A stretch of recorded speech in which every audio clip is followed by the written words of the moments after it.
하나님 말씀 앞에 함께 서게 되어 여러분 모두 주의 이름으로 축복합니다. 오늘부터 하박국 선지자의 말씀을 같이 봅니다. 하박국 1장 2절입니다. 여호와여, 내가 부르짖어도 주께서 듣지 아니하시니 어느 때까지이까? 내가 강포로 말미암아 외쳐도 주께서 구원하지 아니하시나이다. 아멘. 오늘은 삶의 질문이라고 하는 주제로 하박국 선지자의 말씀을 같이 살펴보려고 합니다. 우리에게 이 하박국이라고 하면 옛날 말에 많은 사람들이 잘 이름을 몰라서 호박국이라 그렇게 이야기를 한 그런 유머도 있는데, 하박국이라고 하는 그 뜻은 껴안는 자, 포옹, 그리고 메어 달리는 자, 그런 뜻을 가지고 있어요. 그리고 이 하박국이 일했던 그 시기는 주님 오시기 전 주전 610년경부터 한 600년 사이, 그 사이의 내용을 지금 담고 있습니다. 그리고 주제는 믿음으로 말미암는 삶, 곧 의인은 믿음으로 말미암아 살리라 라고 하는 놀라운 그런 말씀을 우리에게 전해주고 있습니다. 그리고 그 특징을 보면 이 하나님과 또 선지자 사이에 갈등이 있는데, 질문이죠. 하나님 앞에 질문하고 하나님이 대답하고 하는, 그래서 주변 정세와 그런 예언과 그런 내용보다는 하나님의 사람이 품고 있던 신앙적인 질문, 그 질문에 대한 답으로 그렇게 엮어져 있는 짧은 책입니다. 1장과 2장에서 하나님 앞에 그는 질문하고 있고, 그래서 첫 번째 질문과 두 번째 질문에 대한 대답, 주고받는 대답이 1장과 2장에 나오고, 3장에서는 그가 품었던 의심들이 다 사라져가면서 이제 하나님을 오히려 찬양하는 것으로 이렇게 바뀌고 있는 것이 바로 하박국 선지자의 내용의 말씀이에요. 이제 하나님의 사람이 어떻게 주님 앞에서 의문을 가지고 그 문제를 해결해 나가는가, 오늘 우리에게도 많은 질문과 또 의심이 쌓이고, 그럴 때 우리는 어떤 모습을 가지고 나가야 될 것인가 라고 이렇게 생각해 볼 수 있습니다.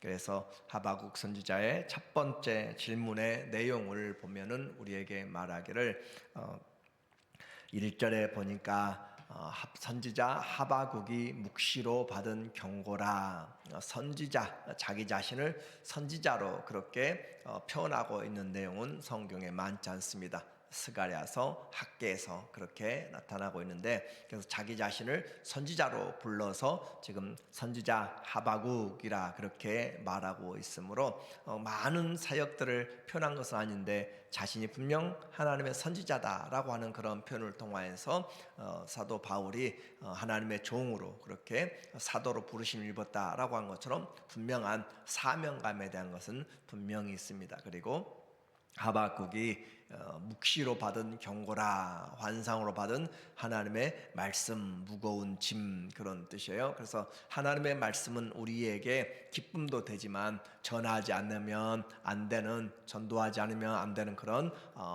화가 되기도 하고 구원의 메시지가 되기도 하는 영적인 부담을 말해요. 그래서 하박국이 묵시로 받은 그런 경고의 말씀, 여호와여, 내가 부르짖어도 주께서 듣지 아니하시니 어느 때까지니까? 선지자는 지금 글을 쓰고 있으면서 하나님 앞에 오랫동안 기도하는 내용을 지금 여기서 첫 번부터 이야기하고 있습니다.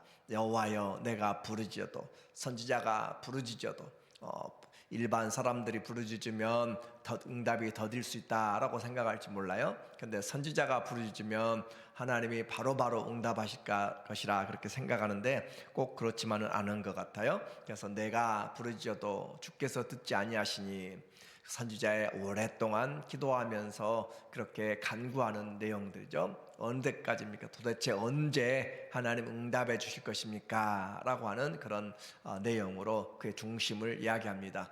그의 기도의 내용에서 내가 강포로 말미암아 외쳐도 주께서 구원하지 아니하시나이다. 강포로, 폭력이죠. 폭력으로 인하여서 외쳐도 여기저기가 폭력이 많다라고 하는 거예요.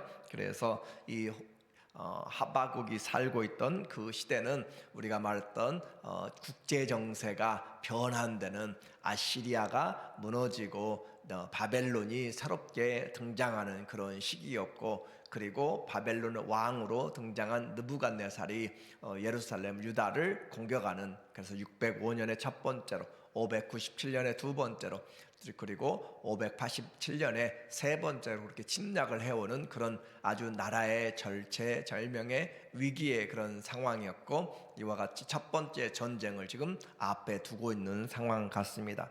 그래서 이 우시야라고 하는 왕이 마지막 종교개혁을 열심히 하다가 그가 불현듯 죽게 됨으로써 종교개혁이 완성되지 못하였고, 그 뒤로 일어난 이 우시야의 아들들은 아버지의 뜻과는 다르게 여전히 죄를 범하고 정신 차리지 못하고, 그렇게 나라는 갈수록 쇠락의 길로 가고 있고, 애굽이 세워놓은 왕, 그리고 또 바벨론이 세우는 왕, 그렇게 하면서 계속 바꿔지는 그런 소망 없는 우울한 시기가 바로 이 선지자 하박국이 살고 있는 때였고, 그런데도 불구하고 여전히 그 나라 백성들은 반성하지 못하고 삶이 점점 공의가 사라지는 것이죠.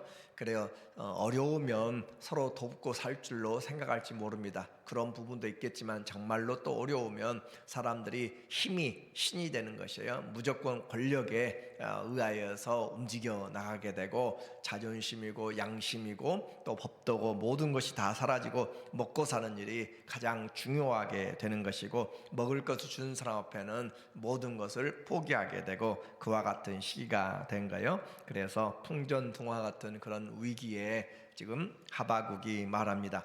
유다가 여전히 불순종으로 말미암아 죄가 만연해 있어서 폭력이, 강포가 많아졌어요. 그래서 그가 외치는 소리 3절에 보니까 말하기를 어찌하여 내게 죄악을 보게 하시며 패역을 눈으로 보게 하시나이까. 겁탈과 강포가 내 앞에 있고 변론과 분쟁이 일어났나이다. 그래서 그는 하나님께 부르짖어서, 하나님 주여 언제까지 이렇게 하시겠습니까? 그리고 그가 외치는 폭력과 강포 앞에서 도둑이다, 사람 살려, 그렇게 이야기를 해도 사람들이 전혀 반응하지 않는 그런 우리에게 위험한 시대가 바로 그렇잖아요. 아무리 우리의 위기를 외쳐도 대답하지 않는 그런 시대. 그래서 보다 못한 선지자의 이런 부르짖음, 하나님 얼마나 외쳐야 되는지 아무리 도와달라고 이야기를 해도 전혀 움직이지 않는, 날마다 반복되는 악과 폭력과 혼돈과 싸움이 그치지 않아요. 이러므로 율법이 해이하고, 율법이 해이하다, 율법이 무시됐다는 것이고 유명무실화된 것이죠. 정의가 전혀 시행되지 못하오니 이는 악인이 의인을 애워쌌으므로 정의가 굳게 행하여 지민이다.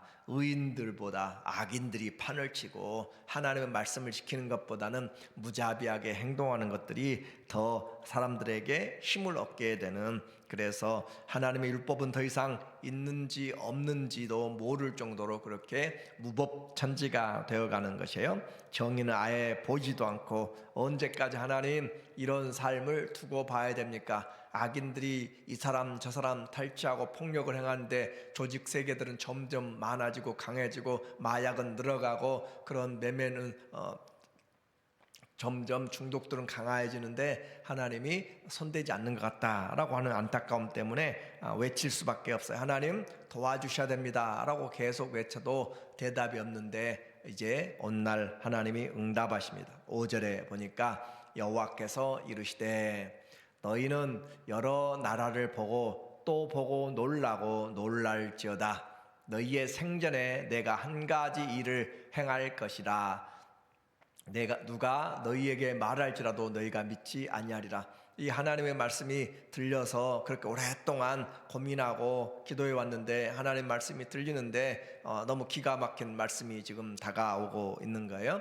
그래서 너희는 여러 나라를 보고 놀라고 보고 놀래라. 여러 나라, 지금 아시리아가 무너지고 또 바벨론이 국제 정세가 지금 흔들리고 요동치고 있는 그런 가운데 보고 놀라라 라고 하는 것이고, 이것은 멀리 있는 시간이 아니라 바로 너희 생전에 곧 이루어지고 있는 그런 내용들이죠. 그래서 너희 생전에 내가 한 가지 일을 행할 것이라.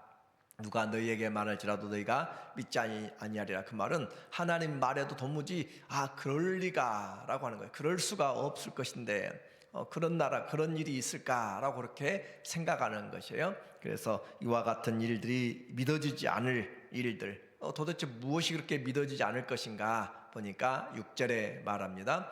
보라, 내가 사납고 성급한 백성 곧 땅이 넓은 곳으로 다니며 자기의 소유가 아닌 거처들을 점령하는 갈대아 사람을 일으켰나니. 하나님이 갈대아 사람들을 일으켰어요. 바벨론이죠. 갈대아 지방에 있어 제국을 만들어가는. 그래서 이 갈대아 사람들을 일으켰는데 그 사람들이 아주 성품이 나타나고 있어요. 사납고 성급한 백성. 그래서 사납고 성급해서 그냥 이리저리 가면서 자기 것이 아닌 땅들을 다 점령하고 다니는 그런 정말 난폭한 사람들. 그들은 두렵고 무서우며 당당함과 위험이 자기들에게서 나오며, 그리고 그들의 군대는 표범보다 빠르고 그들의 군마죠, 말들이 표범보다 빠르다라고 하는 것처럼 표범이 사냥할 때 얼마나 날쌔게 덮치는지, 그리고 저녁 이리보다 사나우며 이리때가 배고플 때 둘러싸서 움켜잡는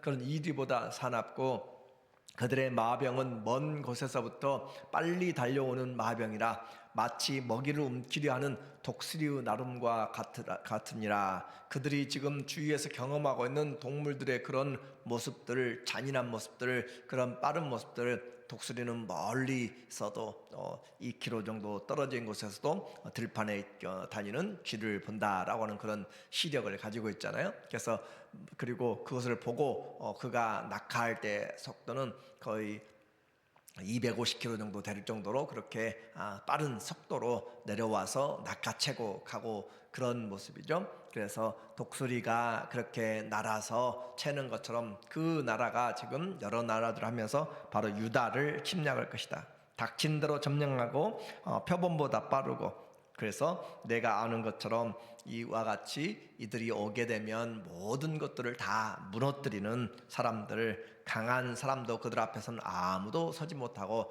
숨지도 못한다라고 하는 거예요.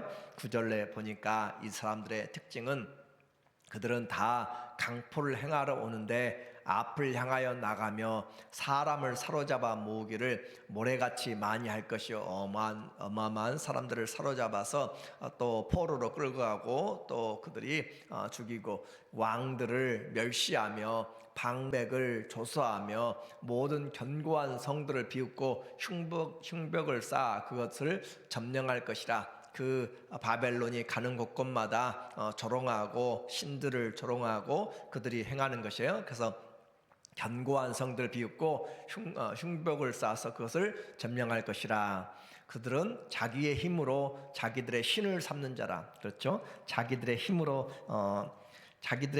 말미암아 신을 삼다. 힘이 군력 그들의 가지고 있는 힘이 바로 이렇게 폭력이 그리고 무자비함이 힘이 신이 된 사람들, 이에 바람같이 급히 몰아 지나치게 행하여 범죄하리라 라고 그렇게 말하고 있어요. 그래서 이 사람들에게 하는 행동을 지금 보면서 정말 놀라운 일들, 이 말씀을 들었습니다. 그래서 응답이 오긴 왔는데 그 말씀은 너무 더 기가 막힌 말씀이 온 거예요. 하나님이 유다의 그런 불순종, 폭력, 폭악, 그것들을 하나님이 심판하실 것인데, 그리고 그 심판하긴 하는데 그 악인이, 더 악한 악인이 와서 악인들을 칠 것이다 라고 하는 거죠. 말이 안 되는 이야기. 그래서 도움을 받았는데 하나님이 더 큰 재난과 고난 가운데로 그렇게 몰아넣고 있는 모습을 볼 때 이 하바국은 이해할 수가 없었습니다. 그래서 그는 하나님 앞에 다시 두 번째 질문을 하게 돼요. 13절에 보니까 주께서는 눈이 성하심으로, 악을 참아 보지 못하시며 패역을 참아 보지 못하시거늘 어찌하여 거짓된 자들을 방관하시며 악인이 자기보다 의로운 사람을 삼키는데도 잠잠하시나이까 라고 그렇게 말하고 있어요. 어찌하여 하나님의 눈은 거짓 것들을 그냥 두지 못하고 공의롭고 그러시는데 악이 행하는 것 하나님이 그대로 인정하시고 놔두는가라고 한 것이죠. 그래서 거짓된 자를 방관하시며 하나님이 지금 직무유기를 하고 있다라고 표현하는 거죠. 악인이 자기보다 의로운 자, 이 악인은 바벨론을 말하고 의인은 유다를 지금 말하고 있는데 그렇게 한데도 잠잠하시나이까. 아무리 악한 유다 사람들이라도 그래도 하나님 택한 백성들인데 그보다 더 사악하고 무자비한 이방인들, 우상 섬기는 자들, 그런 사람을 죽이는 것을 파리 목숨처럼 생각하는 그런 사람들을 데려다가 우리를 칠 수 있습니까? 라고 이야기를 하고 있어요. 그래서 하박국은 바벨론의 악함에 대하여서 하나님을 설득하고 있는 것이죠. 그들은 너무 악하여서 물고기를 잡아 모는 것처럼 그물로 그렇게 그물을 쳐놓고 앞에서 투망을 던지고 낚시를 통하여서 그렇게 잡아들이는 사람들을 사냥하는 사람들 그렇게 표현하면서 극악 무도한 사람들인데 하나님이 그렇게 하십니까? 오늘 우리에게 인생에서 우리가 이해되지 못하는 일들이 많이 있을 수 있습니다. 또 우리가 이해되지 못할 뿐만 아니라 우리가 기도를 계속해도 기도의 응답이 오지 않는 그런 내가 알지 못하는 일들도 분명히 있습니다. 왜 이런 일들이 내게 일어나는지 답답하고 힘들어서 하박국처럼 그렇게 기도하고 간구할 때 우리는 하나님이 실수하지 않으신다라고 하는 것을 우리는 나중에 이제 알게 될 것이에요. 그래서 하나님은 결코 악을 방관하지도 않고 또 하나님은 의인들을 그대로 내버려 두지도 않고 하나님 분명히 하나님의 공의대로 행하시기 때문에 그러므로 우리는 하나님을 끝까지 신뢰하라라고 하는 것이고 의인은 믿음으로 말미암아 살리라라고 하는 놀라운 이야기를 오늘 우리에게 해주고 있어요. 그러므로 고난 당할 때 성도는 절대 고난 자체로 끝난다라고 그렇게 생각하지 말고 환난을 당할 때도 우리가 기뻐하나니 환난 중에도 우리가 기뻐하나니 환난은 인내는 연단은 소망을 이루는 줄 알미라라고 그렇게 바울은 로마서 8장 3절부터 5절까지 우리에게 이야기를 하고 있어요. 그래서 야고보도 환난 당한 자, 고난 당한 자, 시험 당하는 자 온전히 기뻐하라라고 그렇게 말하고 있고 환난 때에 오히려 하나님을 부르라라고 성경은 말하고 있습니다. 그래서 우리는 오늘 이 시간에도 하나님 앞에 우리의 기도가 오래되고 또 힘들고 어려울 수 있고 내 마음대로 세상이 잘 움직여지지 않고 악이 여전히 판을 치고 그런 상황 가운데 있을지라도 의인은 믿음으로 말미암아 살리라 라고 하는 그래서 하나님이 우리를 끝까지 책임지시고 하나님의 시간에 하나님의 시간표에 의해서 우리에게 선한 방법으로 합력하여 모든 것을 선으로 이루시는 그 하나님을 신뢰할 줄 아는 그런 하박국이 나중에 고백하게 되는 것이에요. 무화과 나무가 소출이 없고 외양간에 소가 없고 포도나무가 무성치 못하고 감람나무에 열매가 없어도 나는 구원의 하나님으로 인하여서 즐거워하리라. 17절에 그렇게 3장 10절에 이야기하는 것은 그냥 되어진 것이 아니라 이와 같은 질문을 통하여서 하나님의 임하심과 하나님의 일하시는 것들을 보니까 내게 지금 바벨론이 쳐들어오는 그런 엄청난 두려움 상황 가운데서도 나는 구원의 하나님으로 인하여 오히려 즐거워한다, 감사하고 기도하고 하나님께서 우리를 지켜주신다라고 하는 믿음으로 의인은 믿음으로 살아나는 그런 삶이 우리 모두에게 있기를 예수의 이름으로 축원합니다. 아멘. 하나님 아버지, 오늘도 우리에게 의인은 믿음으로 말미암아 살리라 하신 것처럼 답답하고 이해되지 않고 어려운 가운데서도 끝까지 주님을 바라보며 주님이 주신 그 말씀 앞에 부르짖고 기도하며 신뢰함으로 이겨나갈 수 있도록 도와주시옵소서.